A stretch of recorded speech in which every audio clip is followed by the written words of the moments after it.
Willow slapped me in public, just to impress another man. That very day, I deleted and blocked every way she could contact me. Everyone was shocked. After all, Willow and I grew up together. I had liked her for over 10 years and even swore I'd marry her. Willow confronted me angrily. Why? Just because I slapped you? Can you stop being so petty? You're a man, aren't you? But I just sneered and asked back, the day before you slapped me, remember what you said to someone else? Should I help you recall it? Her face went pale instantly, and she was struck speechless. Chapter 1. Willow and I were born in the same hospital. She just came into the world a few hours earlier. Our parents were neighbors in the same village. After our neighborhood was torn down, we were relocated to the same apartment building. She hit puberty earlier than me, and as kids, she'd always use her height advantage to boss me around, treating me like her sidekick. I was introverted, often sick, and by the time I was in 4th grade, I became a regular target for a bunch of boys in our class. They'd steal my textbooks, toss trash into my water cup, and sometimes even push me hard from behind. I went to the teacher crying for help, but he just said, "Why do they only bully you, not others? Maybe it's because you can't fit in. You're partly to blame too." That day after school, when I told my parents what happened, Uncle Lou, Willow's dad, happened to be visiting our house. He saw the tears on my face, turned around, and brought Willow over from his place. "Willow, from now on, you'll walk to school with your little brother," Uncle Lou instructed her. The next morning, Willow was waiting for me at the door with her backpack. At school, she grabbed my hand and walked me into the classroom. She was taller than most boys in our class, and when she found the ringleader of the group bullying me, she dragged him into the alley behind the bathrooms. I stood behind her, watching as this one girl beat up an entire group of boys until they were crying and wailing. "I'm warning you, if you dare bully George again, you're going to regret it." Her voice wasn't loud, but it shook me to the core. That moment, the breeze lifted her long hair, and I saw her faint smile and those bright eyes. My heart started racing. I didn't understand love yet at that age, but I knew one thing: as long as I could see her, I felt happy. From that day on, rain or shine, Willow always waited at my door so we could go to school together. Even when she was sick and had to skip class, she'd still walk me to school first and pick me up before school let out. There was a 10-minute break during morning recess, and wherever Willow went, I followed. She'd often pretend to be annoyed and wave her hand, saying, "If you keep following me, I won't wait for you to go to school next time." But I never stopped. I happily stuck close to her, calling her Sister Willow every step of the way. One day after school, she wasn't outside my classroom like usual. I searched a few rooms she often visited, but still didn't find her. Even the security guard came and told me to leave, but I didn't see her anywhere. I walked toward the bus stop, dejected, when I finally saw her chewing bubblegum at a nearby snack shop. She walked toward me, still blowing bubbles, and complained, "Took you long enough." Then she pulled a piece of candy from her pocket and handed it to me. Time passed, and Willow and I grew up together like that. I had a growth spurt that summer and finally caught up to her in height. Later, I grew taller than her by quite a bit. I began to notice her looking at me differently. When I helped her with math, she wasn't looking at the questions, she was smiling at me. When the bus was full and she had to stand, I could see her shyly tugging at the hem of my uniform. After our high school entrance exams, both of us got into the city's top school. Her mom joked, "I've watched George grow up, he'd make a fine son-in-law." "Willow, how about making it official once you both get into college?"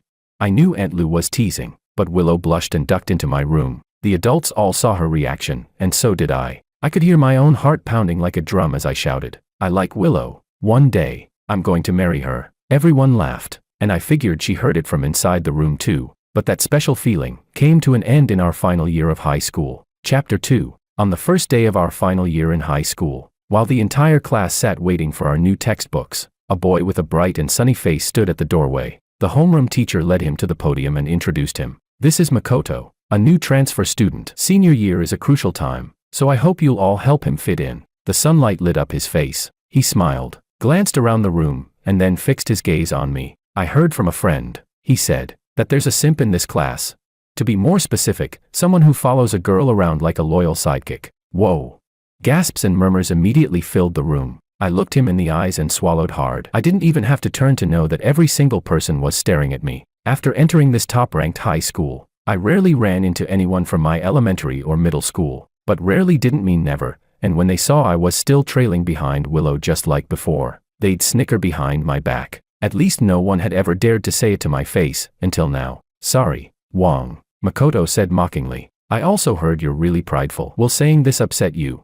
He raised his eyebrows at me, his eyes full of provocation. "But seriously, You're a guy always following a girl around. Isn't that a bit pathetic? She's not your mom, or are you part of a special group? Makoto, that's enough. Willow slammed her hand on the desk and stood up. Her chair toppled over with a loud bang. Makoto finally turned his gaze away from me, but his expression suddenly softened. Am I wrong, Lou? He said gently. Honestly, you've been kind of annoyed by his clingy behavior for a while now, haven't you? Willow pressed her lips tightly together, like she was silently admitting he had a point. Bang, bang, bang. The teacher knocked on the blackboard 3 times. Makoto finally shut up. There's one empty seat, go sit there, he ordered, pointing at the seat next to Willow. Then he added, this year, I hope all of you focus on your studies and get into your dream colleges. Pointless, childish nonsense like that, don't bring it up again. All right, a few of you go to the office and pick up the textbooks. As the teacher spoke, he gave me a meaningful glance. I understood and followed the group out of the classroom. When I returned with the books, I saw something that made my stomach drop. The 2 people who had been at each other's throats just minutes ago were now standing very close together. Makoto looked up at me, his eyes gleaming with smug satisfaction. After school, Willow packed her bag and left the classroom hand in hand with Makoto. I watched their backs fade into the distance, then pulled a small cake from my drawer and stuffed big bites into my mouth. It was her favorite flavor, not sweet at all. Everything that happened today played over and over in my mind, making my chest ache. That day, Makoto became the third wheel between me and Willow. Our relationship could never go back to how it used to be. Chapter 3. Makoto was a natural at socializing. Within just a few days of transferring, he had already blended in with the whole class. I didn't understand how he and Willow had suddenly become so close. All I knew was that starting from that week, she no longer needed me to bring her breakfast. I brought you steamed buns, got both of your favorite flavors today, I said, placing them on her desk. Willow kept her head down, busy organizing her drawer. Thanks, but you can take them back. I've already eaten. Makoto lifted a half-eaten bowl of long and sticky rice porridge and held it up in front of me, wearing a smug smile. Oh, I didn't know you brought breakfast too. But Willow couldn't even finish this porridge. You really don't need to keep bringing food. What did you just say? I looked at the bowl in his hand, and something clicked. Isn't it better if you stop bringing breakfast? Focus on your studies, no need to fuss over trivial stuff like this, Makoto added, curling his lip and ducking behind Willow. Wait, you're not actually mad, are you? Willow put her book down and sat up straight. Makoto's just trying to help. Don't be so petty. That line hit me like a punch to the chest. My head filled with question marks, and I was left speechless. I looked up at the sky through the window as that familiar ache returned to my chest. Fine, I'm the petty one. It's all my fault. My sudden outburst silenced the entire classroom. Makoto quietly sipped his porridge, mouthing the words, "She drank this, it's sweet, George." Willow's voice was sharp, clearly irritated by the sarcasm in my tone. I couldn't take it anymore. I reached over and pulled the steamed buns off her desk. Why are you yelling? You think I'll back down just because you raise your voice?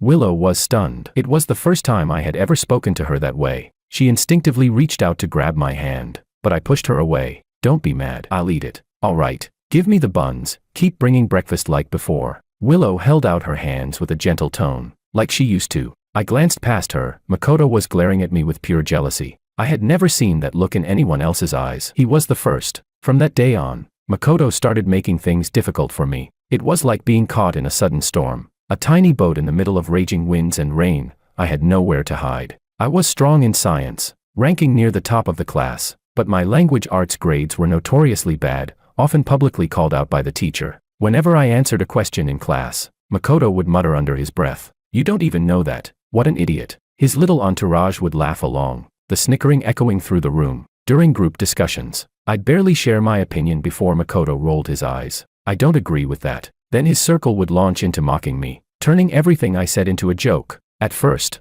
Willow would still speak up for me. "Come on, don't be like that. We're all classmates." But Makoto always had a way to twist things. "I'm just doing it for his own good," he'd say, and with that, Willow would fall silent, as if she agreed with him. Watching them laugh and chat together felt like having needles pricked into my chest. Half a semester passed. My eyes were swollen and red from allergies, which soon became Makoto's next weapon. After school, I put on sunglasses and tried to slip out of class. Makoto immediately pointed at my face and shouted, "Look, he spent the whole day lying on his desk. Bet his eyes are swollen from crying. That's why he's wearing shades." Then he yanked them off my face. "Told you so." All eyes turned to me again. Another wave of laughter erupted. Tears welled up in my eyes, but I fought hard to keep them from falling. "That's enough. You really think you're funny?" Makoto shrugged like he couldn't care less. Relax, it's just a joke. Don't be so sensitive. But I knew. These so-called jokes weren't funny at all. Chapter 4. A surge of fury exploded inside me. I raised my fist and punched Makoto square in the face. He clearly wasn't expecting it. My punch knocked him to the ground, leaving a red mark on his cheek. He looked utterly humiliated. Are you looking to die? Makoto grabbed onto a desk and stood up. I looked at the powder residue on my fingers and sneered.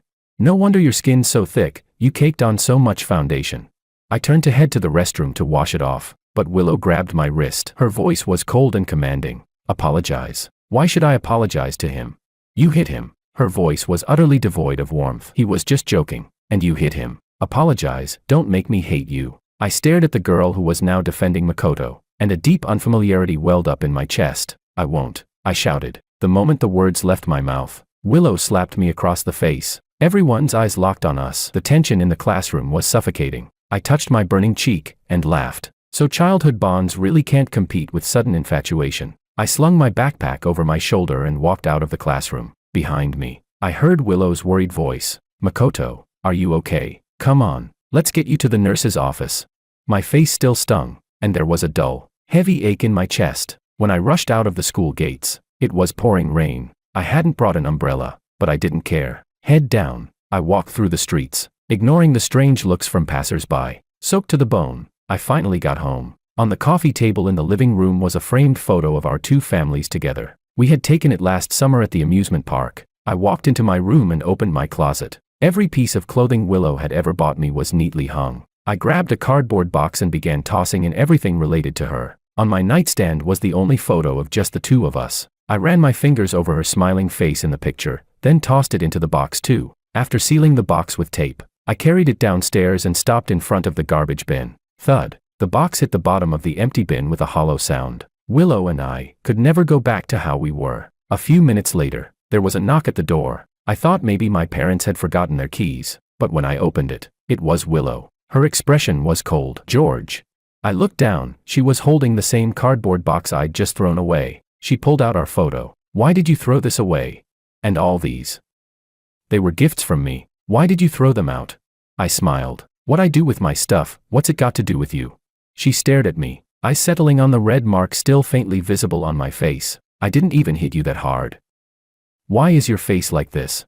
Her voice suddenly broke, and she reached out a hand. I turned my head, dodging her touch. She was the only friend I'd ever had. Whenever I felt wronged, she was the first person I'd run to. I didn't mean to, she said anxiously. I didn't control my strength. Enough. That's enough. I cut her off. From now on, we're just neighbors in the same building. Willow set down the box and grabbed my hand. Why, George? Is it because I slapped you at school? Don't be such a child. You're a grown man, can't you stop being so petty? Childish, petty. I let out a cold laugh. Willow, from this moment on, we're done. Her tears spilled over. I didn't mean it that way. I was wrong. I'm sorry. Okay. I don't need your apology. One by one, I peeled her fingers off my hand. Don't come bothering me ever again. Her expression shifted from shock to confusion, and finally to a bitter, mocking smile. Fine, fine. You said it yourself. Don't come crawling back later. With that, she turned and walked away without looking back. Only when her footsteps had faded completely down the stairs did I stand there, dazed, and quietly close the door. Chapter 5. The next day at school, Willow and Makoto were officially a couple. They brought in big bags of candy and dozens of cups of bubble tea, placing one on every classmate's desk. I thought about telling her to focus on her studies instead, but then I remembered, what did any of this have to do with me anymore? Everyone in class agreed, without a word, to keep this open secret from the teachers and help cover for the new couple. It wasn't surprising. When Makoto first transferred, he quickly got in with a small crowd thanks to his upbeat, extroverted personality. He was sunny and good-looking, especially popular with the girls. I'm a guy, but if anyone's bullying you, feel free to come to me, he once said. What's wrong with hanging out with girls? Girls are clean, don't smell like sweat, and they're emotionally sharp. They notice the good in people. There are just some people I can't get along with, overly sensitive, bad temper, can't take a joke. He was clearly referring to the classmates he had made fun of, including me. Because of his jokes, a few students actually disliked him, but Willow, she remained oblivious, and even encouraged me to talk to him more. I refused. Makoto noticed and shrugged toward the nearby girls with exaggerated helplessness. I get it. Shouldn't have said they've got a bad temper. Now I've really pissed them off. Ah well, guess I'll be iced out by another clique again. It's fine, I'm used to it. And just like that, he twisted the whole situation. He was the one who bullied us. But now he made it seem like we were the ones alienating him. When I got home that day, I couldn't hold it in and complain to my parents about how ridiculous he was. George, we understand, my dad said. I've met people like him before too. You don't have to worry about him. Just focus on yourself. And it's best not to get too close to that kind of person. Right at that moment, Willow happened to be standing outside our door. Her face darkened immediately after overhearing those words. She was the type who couldn't stand that kind of behavior. Uncle, Auntie, George, talking behind someone's back is not okay. The three of us laughed awkwardly. Later, I realized, at some point, she and Makoto had already built a close friendship. Makoto was decent at math and sat next to Willow, so he took the initiative to tutor her. She was hopeless at the subject. I used to do that, but after one quiz right after he transferred, it all just shifted to him naturally. Makoto also knew about makeup and celebrity gossip, which helped him connect with the girls. A lot of them were Willow's besties, and they quickly grew close to him as well. Willow's impression of him changed, too. He went from being the guy who randomly mocked people on his first day to a cheerful, helpful classmate. She used to dislike guys who clung too much, but somehow, she warmed up to Makoto in no time. In class, she and Makoto passed secret notes and giggled out loud, paying no mind to anyone else. After school, she would hop on the back of his bicycle, laughing and joking with their little crowd of girls. I used to feel bitter and heartbroken whenever I saw them like that, but I'd always try to convince myself they were just friends. I thought Willow liked me. Turns out, I was just full of wishful thinking. We're in a proper relationship, Makoto announced one day, with Willow sitting on his lap. Not like some people who hide behind the childhood friend label just to stick to her like glue. He then added, clearly aiming his words at me. Also, I know some folks out there don't like me and love running to the teachers to snitch, but I'd appreciate it if certain classmates wouldn't report our relationship. Makes them look jealous. I stared at him, expressionless. Some classmates smiled and gave their blessings. Others peeked at me for a reaction. Everyone in class knew I'd grown up with Willow. Everyone knew I liked her. Even at school, other girls had tried giving me love letters. I tossed every single one in the trash. There was only one girl by my side, Willow, and originally, I was the only boy by hers. My desk mate glanced at me nervously. I didn't even lift my head, just focused on solving problems. The mood was tense. Makoto gave a snort and finally looked away from me. Chapter 6. After that, Willow and Makoto became even closer. Willow took off her hair tie and slipped it onto Makoto's wrist, playfully ordering him never to take it off. During class, they passed notes under the desk, and sometimes Willow would laugh out loud like no one else existed. At lunch, Makoto always made sure to get an extra helping of her favorite dish. After school, Willow would sit on the back of his bicycle, arms tightly wrapped around his waist. It had been 10 years between us, so at first, of course I felt uncomfortable, but eventually, I got used to it. Just when I thought we'd never have anything to do with each other again, Willow stopped me at the school gate one day after class. George. Her voice was low and her expression complicated, somewhere between angry and happy. I couldn't tell. Makoto called in sick today, she said, looking at me. I didn't immediately understand what that had to do with me. So what? Willow got straight to the point. Did you hit him again? I froze for a second, then let out a cold laugh. Me? Hit him? I don't even want to breathe the same air as him. And you think I'd lay a finger on him? I wasn't the kind to start fights, especially not with someone like Makoto. I couldn't even stand to look at him. As far as I was concerned, the fact that he left me alone was already a blessing. Why would I go out of my way to mess with him? But Willow's eyes were full of suspicion. She questioned me. Last night, he walked me home and said he'd pick me up this morning, but he never showed. I almost got marked late. I rushed to school, asked around, and found out from the teacher that he called in sick, said someone beat him up. Tell me the truth. Was it you? You're insane. I didn't want to argue anymore. I tried to push past her and leave, but she yanked my wrist hard, staring at me like a predator watching prey. George, I know you're upset that we're dating, but this is too much. Have you forgotten? You're the one who said we should act like strangers. Even if you're jealous, that's no excuse. She stopped mid-sentence, hesitated, then said softly, if you just apologize, we can pretend none of this ever happened. We can go back to how things were. Her tone was urgent, like she couldn't wait for my response. I'd had enough. Are you serious? It's broad daylight and you're dreaming already. Let go of me. Apologize. I told you, I didn't do anything. You two want to date, be my guest. Have 10 kids right now for all I care. Go get married and live happily ever after. Just leave me out of it. Willow's face turned pale, stunned, but her hand didn't loosen. Just as I was about to shake free, a hand gently touched Willow's arm. Hey, is this how you treat your classmates? I turned toward the voice. It was a girl in a dress, about our age, Anna. The name slipped out of my mouth. Anna was one of our school's top graduates, a year ahead of us. I remembered her because she used to be the crush of countless guys. What was she doing here? Seeing the confusion on my face, Anna glanced at me and winked mischievously. Then, without missing a beat, she slid her arm into mine. Willow's expression soured immediately. Taking the chance, I broke free from Willow's grip and ran off, pulling Anna with me, without looking back. Chapter 7. It was Wednesday during PE class. I wasn't feeling well, but I didn't think much of it. When the teacher blew the whistle, I lined up and ran laps with the rest of the boys. The boys and girls ran separately. The girls had already finished and were waiting nearby. Halfway through the run, my vision suddenly went black. My limbs turned weak and numb. Only then did I realize I was having a hypoglycemia attack, but it was too late. My foot stumbled, and I collapsed awkwardly to my knees on the track. Gasps erupted all around me. Suddenly, I heard fast approaching footsteps, and a slender hand wrapped around my arm, helping me up. It was Willow. Your blood sugar dropped again. Did you skip breakfast again? You're in no shape to run. Can you please take some responsibility for your body? Are you hurt? I'll take you to the nurse. She kept nagging beside my ear. I was already irritated from falling, and all the eyes staring at me only made me more annoyed. I yanked my arm back hard, trying to pull away. Don't touch me. I can walk on my own. She growled back.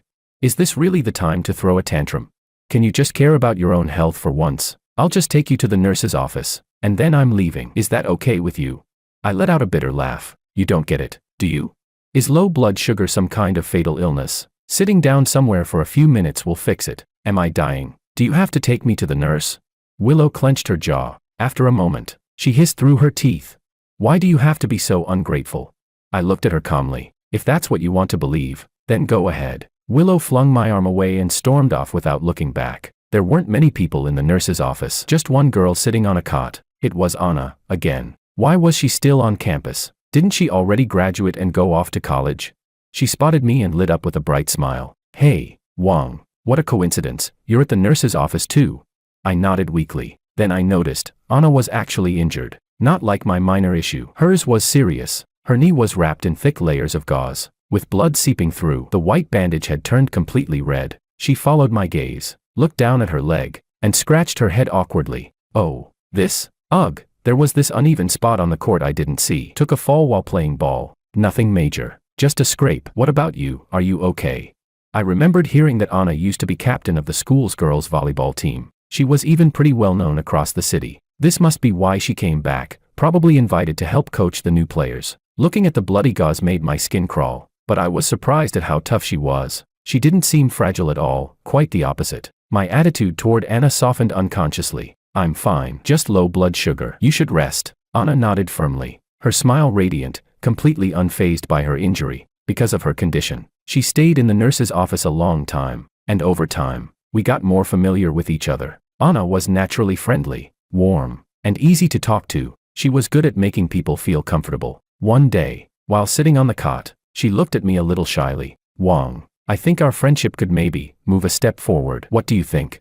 I was stunned and waved my hands immediately. I'm about to take the college entrance exams. I'm not thinking about anything else right now. But Anna didn't give up. A week later, she could walk again. Every day during long break, she came to find me. Sometimes she brought candy. Sometimes she brought my favorite milk. Whenever she showed up, she'd stick close to my seat and chatter nonstop. The boys around me, they'd all jump up and give her their chairs with enthusiasm. Slowly, the rumor spread that the famous graduate Anna was dating a senior. Everyone thought we were together. Chapter 8. I denied it, but everyone just gave me that sure, we get it look. Like, if you don't want to admit it, fine, everyone knows anyway. The guy who sat behind me leaned over, full of gossip. Hey, George, let me ask you, does Anna really have abs?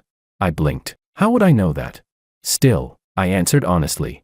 I don't know. Come on, men, don't keep it from us at a time like this. We're just curious. You know how many guys chased her during her 3 years at school?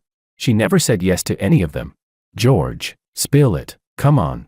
Even my desk mate nudged me with his elbow. A senior girl who graduated with her said she's got abs. And you're her only boyfriend. You must have seen them, right? Come on. Tell us, were they hot? What did they feel like? I thought for a second, did she have abs? If I really dug into my memory, I think I actually had seen them. I fell into deep thought and mumbled. Maybe, Yeah, even though she's thin, she's really athletic. Bro, how far did you two go already? The guy behind me shouted before I could finish. Hey, shut up. I quickly covered his mouth. I just saw it a few times. Okay, don't make it sound like we did anything. Just then, a sharp crash rang out across the classroom. We all turned. It was Willow. She had dropped her cup and shattered it. Her face was pale, as if it took her a while to realize what had happened. Then she slowly crouched down to pick up the shards. As she gathered the broken pieces, Makoto suddenly shouted, "Willow, your hand." I looked over and saw that her finger had been cut. Bright red blood dripped down, trickling from her hand. She stared at her fingers, expression distant, lost in thought. "I've got tissues. Willow, come here. I'll help you wrap it." Makoto reached for her hand, but Willow yanked it away. And then, in front of everyone, she walked straight toward me. The cut was deep, but she didn't seem to feel any pain. Blood left a dotted trail on the ground as she stopped in front of me. She looked at me and said softly, "I got hurt. George, can I have a Band-Aid?" I looked at her quietly. She knew I always carried Band-Aids, because of her. When we were kids, Willow was wild. She loved climbing trees, picking fruit, and catching crayfish in the river. She was always getting cuts or twisting her ankles. In middle school, a girl who had a crush on me got angry when I rejected her. She sent her older brother to block me in an alley after school. Willow charged in swinging a 2-meter stick and beat them so badly.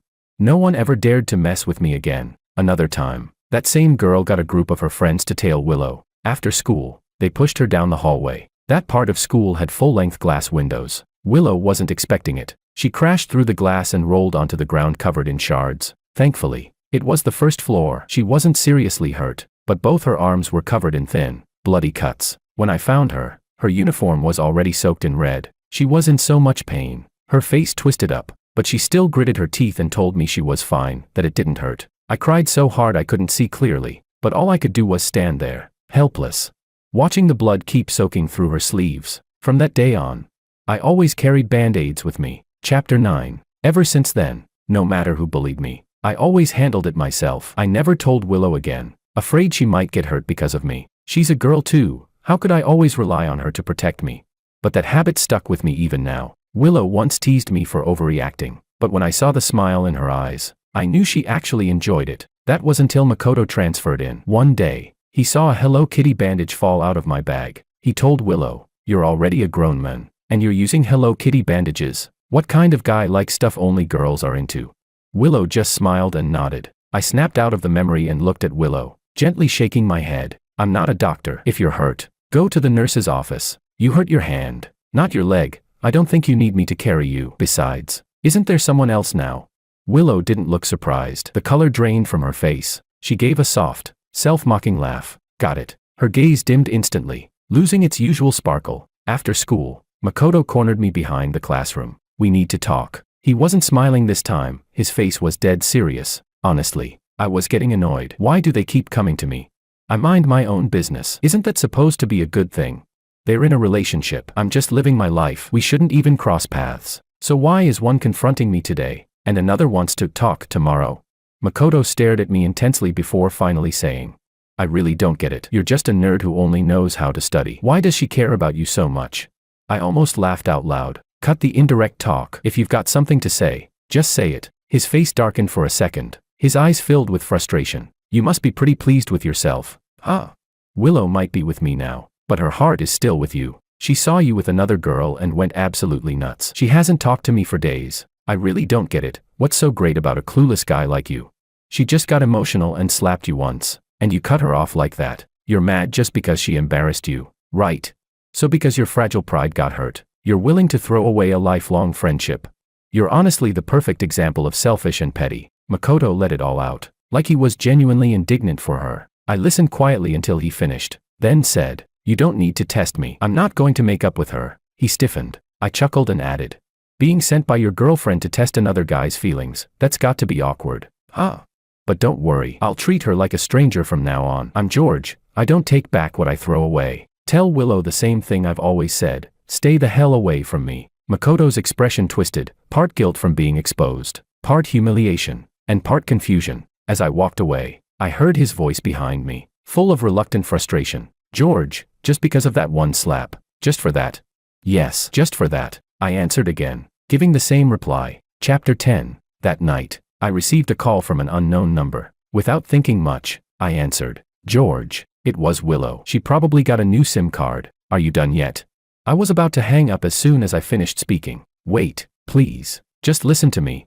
Willow called out to stop me. I fell silent. I read that diary. After a moment, her hoarse voice came through the phone. My mind went blank for a second. She must be talking about the diary I wrote. I only had one diary, the one Willow gave me when I turned 10. I treasured it like gold. And since then, I got into the habit of journaling. I kept writing for many years. That diary held all the feelings I had for her over the years. I recorded every little moment I spent with Willow. Every second I liked her. I even fantasized that one day, when we got married, I would give her that diary. It would be my long confession. Willow's voice was trembling. I'm sorry, George. I read your diary. I never knew you liked me that much. I'm sorry for ignoring your feelings all this time. Honestly, I regretted slapping you the moment I did it.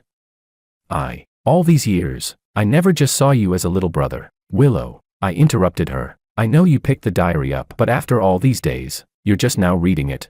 The other end of the line fell completely silent. I chuckled and said, you never asked me about any of this before, did you? Because you never cared in the first place, right? Her voice was weak and colorless. But now that people are saying I'm dating someone, you feel threatened. You suddenly feel your position is in danger. So today, months later, on some impulsive whim, you finally decided to stoop down and open that dusty old diary, didn't you? George, that's not it. I didn't let her explain. I spoke calmly. Willow, you should know, late apologies and confessions can't fix the past. What you're doing now just makes you look cheap. That diary means nothing now. You might as well throw it away. Don't call me again. Don't look for me either. You're really annoying. I hung up. My birthday was in a week. My parents planned a party and told me to invite classmates. At first, I didn't want to invite Willow and the others, but since they'd been behaving lately, I figured I'd treat everyone the same and handed out the invitations. Anna shamelessly asked for one too. On the day of the birthday party, I dressed up. Willow showed up too. Her makeup was flawless, and Makoto was holding her hand, dressed in a white suit. When he saw me, he quickly let go of her hand and wrapped his arm tightly around hers, sticking to her like glue. Willow's face was expressionless. I didn't greet them. I walked straight toward the adults. The party was cheerful, but a little exhausting. At one point, I walked alone onto the terrace to catch some air in the night breeze. Then, I heard footsteps behind me. Even if I didn't want to admit it, I recognized them instantly. We'd known each other for too long. She stood behind me, her voice hoarse. Can we talk, George? I turned and saw Willow's eyes, red and puffy. Of course, I said expressionlessly, but if possible, I hope it's the last time. Her face turned pale, and she gave a bitter laugh. Does it really have to be like this between us, George? No matter what I say now, you won't forgive me, will you? I looked away. I really don't understand. Didn't you always like me? You know it. I like you too. We were just one step away from confessing to each other. Why are you treating me like this? She finally said it out loud, for the first time admitting that she liked me too, but it came under circumstances like this, all because of that one slap. Just like the first time she asked that question, I nodded without hesitation. Yes, because of that one slap. I heard it that day. Chapter 11. Willow didn't slap me just because she lost control of her emotions. The day before it happened, on the way home from school, I saw Makoto giving Willow a ride, but halfway through, they suddenly took a turn away from the road that led to our neighborhood. I felt uneasy and followed them. Willow and a few of her girlfriends took Makoto into a hot pot restaurant. While eating, they chatted away. He's been by your side since elementary school. Wow, that's basically what they call childhood sweethearts. So does he like you or not? Of course he does. In class, he only ever talks to Willow, not any other girl. 9 years of chasing her. Willow, you're still not saying yes, don't like him. My heart tensed up. Willow laughed lightly and replied offhandedly, I mean, I do like him, but I'm not really interested in dating. He's too dull, boring. A wave of commotion followed. Damn, that's savage. Girl, aren't you afraid he'll stop liking you if you keep stringing him along like this?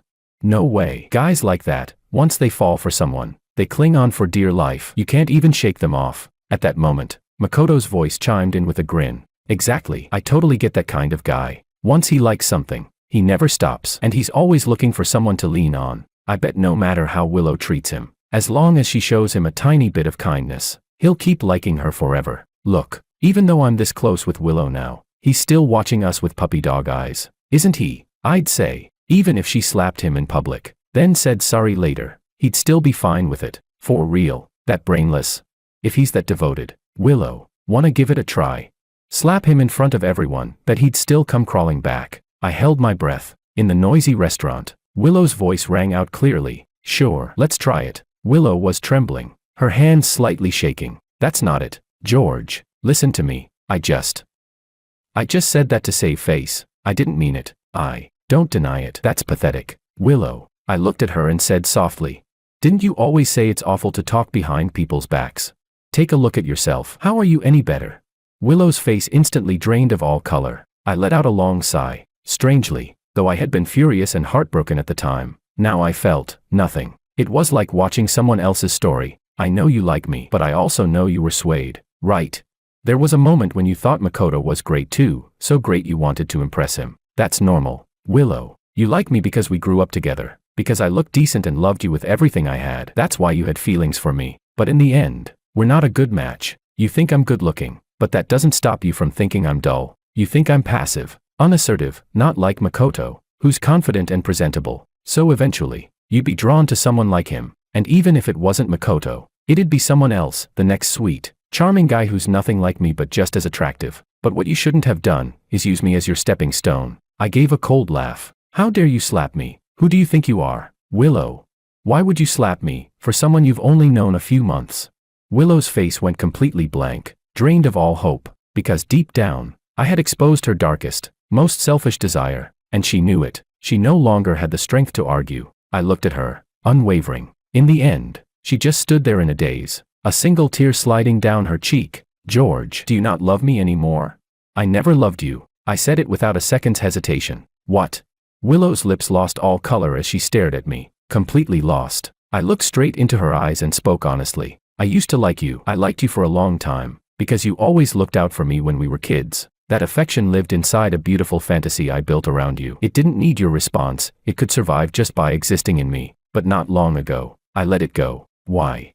She sounded like she was sleepwalking. Because even now, whenever I see you, my face still stings. I said it without emotion. Willow's face finally lost all color. Chapter 12. Later, Willow broke up with Makoto. I don't know the reason. Even though the college entrance exams were only a few months away, Makoto applied to transfer classes a few days after that. Willow, on the other hand, seemed like a completely different person. She stopped hanging out with her old friends and started following me everywhere. She began bringing me breakfast. At lunch, she'd rush to the cafeteria to save me a spot and get me food. After school, she'd quietly follow behind me, saying she wanted to walk home together. It was like we were back in elementary school. No, she was treating me even better than she did back then. When I asked her what she was doing, she just shook her head and stared at me with those sorrowful eyes, silent. Eventually, she said she only wanted to make it up to me. She wanted to take care of me. Honestly, I couldn't shake her off. No one could talk sense into her. It was exhausting. Just around that time, my parents' company planned an overseas assignment, ironically, to my mom's hometown. We decided that once the college entrance exams were over, our whole family would move. I didn't tell anyone in advance. One weekend, I just sent a few familiar classmates some goodbye messages. Willow was the last to find out. I don't know how she did. She followed behind me a few times and asked, "After you move, you're not coming back, are you?" I ignored her. In the final days before the exams, we were all studying at home. On the day of the exam, someone from Willow's testing room said that she filled her entire answer sheet with my name. Because of that, she failed to get into college and had to consider retaking the exams next year. The day I received my acceptance letter, my parents and I packed up and started the move. Willow chased our car for a long time. I sat in the front passenger seat, silently watching the rearview mirror. I saw her running with everything she had, reaching out as if saying something. I saw her crying uncontrollably, her face pale as paper. "George, don't go. Please, don't leave. I can't live without you." "George." Makoto stood beside her, trying to hold her up, but she shoved him away. The wind was too strong, it blew away her last desperate cries. In the end, the figure who had been by my side for 10 years, she fell, stood back up, trembling, then got smaller and smaller, until all that was left was a blurry black dot, and then, gone. Later on, I heard bits and pieces about Willow from old classmates. Some said she was completely crushed while repeating the year, dull, lifeless every day. Some said she spiraled, became reckless, changed friends constantly. Others said she turned into someone entirely different, burying herself in study, focused, aiming for a specific university. I didn't pay any more attention. Anna and I went to the same university. Naturally, we ended up together. In the first couple of years, every birthday, I'd receive a package. The sender never signed their name, but I recognized the return address instantly. I accepted every package, then had the courier send them back, collect on delivery, using the same shipping slip. It wasn't until my junior year that I finally confessed my feelings to Anna. At her strong insistence, we made our relationship public on social media, and that yearly gift, which had arrived without fail, stopped coming. This is good enough. It should have ended a long time ago. This is the end, and the beginning of my new life.